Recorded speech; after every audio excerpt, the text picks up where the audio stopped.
Hello friends, आज मैं आपको कराने जा रही हूँ math NCERT class 10th chapter 5 exercise 5.2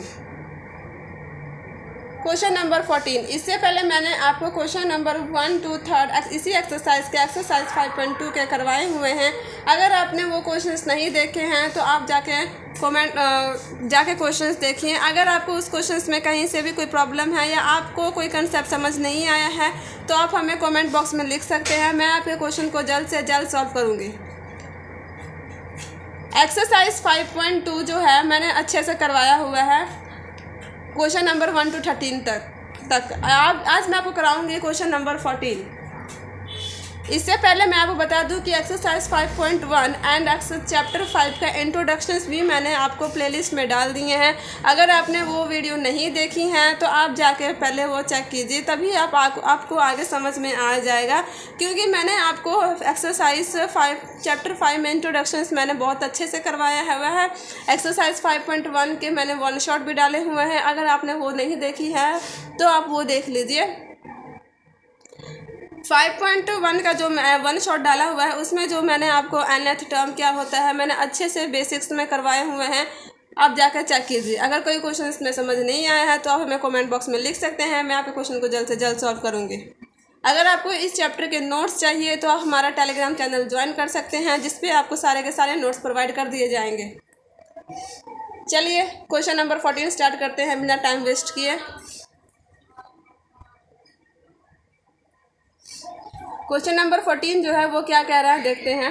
how many multiple of 4 lies between 10 and 250। क्या कहते हैं, क्वेश्चन क्या कहता है कि हमें कितना 4 की जो मल्टीपल है वो कितना, जो 10, 10 और 250 के बीच में 4th का मल्टीपल कितना लाई करता है, कितना है वो हमें पता करना है। तो चलिए स्टार्ट करते हैं। 10 से लेकर 250 के बीच में, 10 और 250 के बीच में कितना मल्टीपल है 4 का, वो हमें क्या बताना है, क्वेश्चंस में हमें सॉल्व करना है। आई होप आपको क्वेश्चंस का मतलब समझ में आ गया होगा। तो पहले हम nth का फॉर्मूला लिख लेते हैं, a + n-1 d। ए का nth का मतलब क्या होता है, nth टर्म या लास्ट टर्म। a का मतलब होता है फर्स्ट टर्म, n का मतलब होता है number of terms and d का मतलब क्या होता है, कॉमन डिफरेंस। कॉमन डिफरेंस का मतलब क्या हो सकता है कि second term minus first term, उन दोनों का जो डिफरेंस आता है उसको हम क्या बोलते हैं, कॉमन डिफरेंस। और उसको हम किस चीज़ से डिनोट करते हैं, डी से। आई होप आपको इस फॉर्मूला का मतलब पता लग गया होगा, क्योंकि ये पूरी एक्सरसाइज में यही फॉर्मूला यूज़ किया हुआ है। अगर आपको ये फॉर्मूला समझ में आ गया तो आपको क्वेश्चंस करना ईजी होगा। चलिए अब देखते हैं। तो 4 मल्टीपल 10 के बीच है, 10 के आगे मतलब 10 और 250 के बीच में, तो क्या हो सकता है, 4 2 जा 8 जो है वो छोटा है तो उसको तो हटा नहीं सकते, तो 4 3 जा 12, तो 12 तो हो सकता है क्योंकि 10 से आगे 10 और 250 के बीच में आता है। 10 से आगे 11 12 ऐसे आता है ना, और 250 के बीच में तो 12 हो जाएगा। तो 4 3 जा 12, 4 4 जा 16, 4 5 जा 20। अब इसको हम आगे साल 250 से छोटा हो सकता है तो 248 ये हो सकता है। ये हमारा कितना आ गया, 4th का मल्टीपल है। अब चलिए, अब क्वेश्चन जो हो गया वो इजी हो गया। अब वैसे ही सॉल्व करना है जैसे हम बाकी क्वेश्चन सॉल्व करते आए हुए हैं। अब इसमें कोई दिक्कत नहीं है, आपको इतना ये क्वेश्चन समझ में आ गया तो इजी है क्वेश्चंस। चलिए करते हैं। अब सबसे पहले हमें क्या फाइंड आउट करना है, ए हमारा कितना है 12, डी 4 का डिफरेंस है तो 4, और ए एन हमारा कितना है, लास्ट टर्म कितनी है 248, और हमें फाइंड आउट क्या करना है, नंबर ऑफ टर्म्स, कितने नंबर ऑफ टर्म पे आएगा, कितने नंबर आएंगे इस बीच में, ये फाइंड आउट करना है। क्योंकि हमने तो 3 टर्म निकाला, इसके आगे तो हमने लास्ट टर्म निकाल दिया। अब इन कितने नंबर तक आएंगे वो हमें सॉल्व करना है। तो चलिए फॉर्मूला लिख लेते हैं, a n equal to a + n-1 d।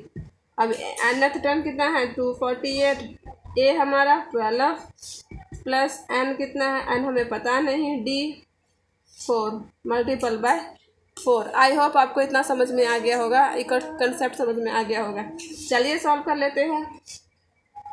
248 equal to 12 plus, अब 4 जो है ये n से भी मल्टीप्लाई होगा और 1 से भी मल्टीप्लाई होगा, तो 4n माइनस 4।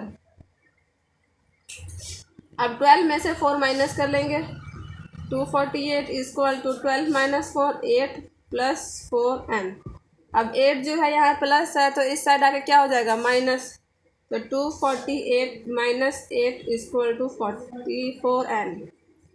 तो 248 में से 8 माइनस करेंगे तो कितना हो जाएगा 240 equal to 4n।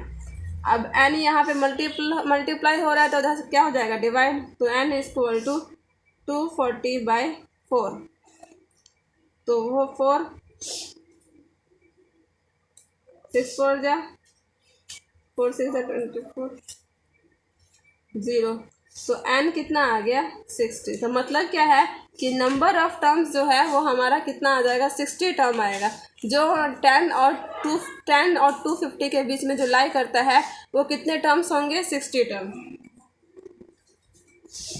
Answer questions हलवा है, साथ में मिलकर करेंगे तो इजी होगा। आई होप आपको क्वेश्चन समझ में आ गया होगा। अगर आपको क्वेश्चन नंबर 14 में कोई प्रॉब्लम है तो आप हमें कमेंट बॉक्स में लिख सकते हैं, मैं आपके क्वेश्चन को जल्द से जल्द सॉल्व करूंगी। अगर आपको क्वेश्चन नंबर 14 में कहीं से भी कोई कंसेप्ट समझ नहीं आया है तो आप कमेंट बॉक्स में लिख सकते हैं, मैं आपके क्वेश्चन को जल्द से जल्द सॉल्व करूँगी। क्वेश्चन नंबर 1 to 13 जो मैंने प्ले लिस्ट में डाल दिए हैं, अगर आपने वो नहीं देखा है तो आप वो जाकर चेक कीजिए। 5.1 भी एक्सरसाइज 5.1 का सारे क्वेश्चंस एंड 1 शॉट भी डाल दिए हुए हैं। अगर आपने वो वीडियो नहीं देखी है तो वो आप जाके चेक कर सकते हैं। अगर आपको इस चैप्टर के नोट्स चाहिए तो आप हमारा टेलीग्राम चैनल ज्वाइन कर सकते हैं, जिस पे आपको सारे के सारे नोट्स प्रोवाइड कर दिए जाएंगे। अगर आपको कोई दिक्कत है या कोई कॉन्सेप्ट समझ नहीं आया है तो आप हमें हमारा टेलीग्राम चैनल ज्वाइन कर सकते हैं, जिस पे आपको आप हमसे डायरेक्ट कॉन्टैक्ट हो सकते हैं। अगर आपको ये वीडियो अच्छी लगे तो लाइक करें, सब्सक्राइब करें और कमेंट करें और अपने दोस्तों को भी शेयर करें ताकि थोड़ी बहुत उनको भी हेल्प मिल जाए।